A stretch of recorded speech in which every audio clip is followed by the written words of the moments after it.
Iako je živeo i radio u Kragujevcu, Danilo Dača Cvetković je ljubav prema rodnom selu Milatovcu pretočio u hroniku koju za života nije stigao da objavi. To su učinili njegovi potomci koji su sve spise autora uspeli da sačuvaju i izdaju kako bi ostala budućim generacijama. Na osnovu obilazaka i kontakta sa ljudima, prikupljajući istorijsku građu o selu, o ljudima, išao je od crkve do crkve, od manastira do manastira, od mesnih zajednica i prikupljao je podatke o ljudima koji su naselili ove prostore. Radio je i penzionisanje u zdravstvenom socijalnom osiguranju, bio je potpuno svestran u niz aktivnosti od pisanja, prikupljanja podataka, od uopšte kontakta sa ljudima.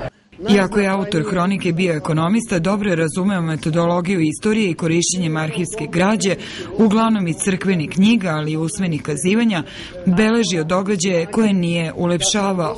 Ovo selo prvi put je naseljeno pre 200 godina, a danas broji oko 500 stanovnika.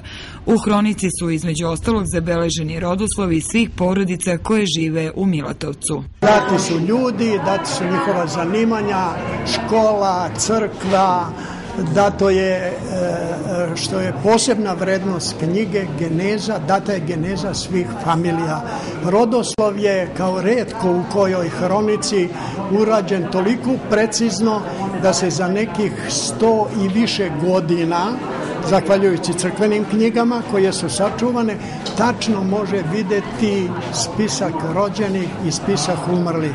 Pored brojnih meštana i prijatelja Danila Cvetkovića, kao i njegovih potomaka, na prezentaciji hronike Milatovca duh ovog dela Šumadije dočarali su članovi ansambla Kraguji, kao i glumci Knjaževsko-srpskog teatra.